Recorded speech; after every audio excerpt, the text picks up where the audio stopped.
চট্টগ্রাম সমুদ্র পাড়ে অবস্থিত নতুন একটি রেস্টুরেন্ট তায়েবাসিন। চমৎকার মনোমুগ্ধকর পরিবেশ, এছাড়া রয়েছে দেশি বিদেশি মুখরোচক খাবার। চট্টগ্রাম জোহর আহমেদ স্টেডিয়ামের পাশে সাগরিকা ফ্লাইওভারের একদম শেষ প্রান্তে অবস্থিত তায়েবাসিন। আর এই রেস্টুরেন্টটি সমুদ্র পাড়ে অবস্থিত হওয়ায় বঙ্গোপসাগরের দক্ষিণা বাতাস আর রয়েছে দেশি বিদেশি মুখরোচক খাবার। বন্ধুবান্ধব প্রিয়জনকে নিয়ে সময় কাটানোর জন্য সবচেয়ে সুন্দর এবং চমৎকার জায়গায় বলা যায়। যে কোনো ছোটোখাটো প্রোগ্রামগুলো এখানে করতে পারেন।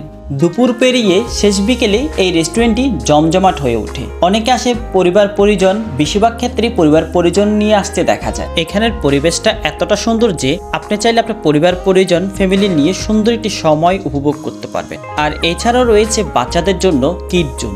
11টা পর্যন্ত এই রেস্টুরেন্টটি ওপেন থাকে। বেশিরভাগ ক্ষেত্রে দেখা যায় পর্যটক স্থানগুলোতে রেস্টুরেন্টগুলোর মধ্যে মূল্য তালিকা দেওয়া থাকে না খাবারের। তায়েবাসিনে রয়েছে মেনুর সাথে মূল্য তালিকা। আপনার পছন্দের খাবারটি অর্ডার করলে ইনস্ট্যান্ট তৈরি করে আপনাকে পরিবেশনা করা হবে।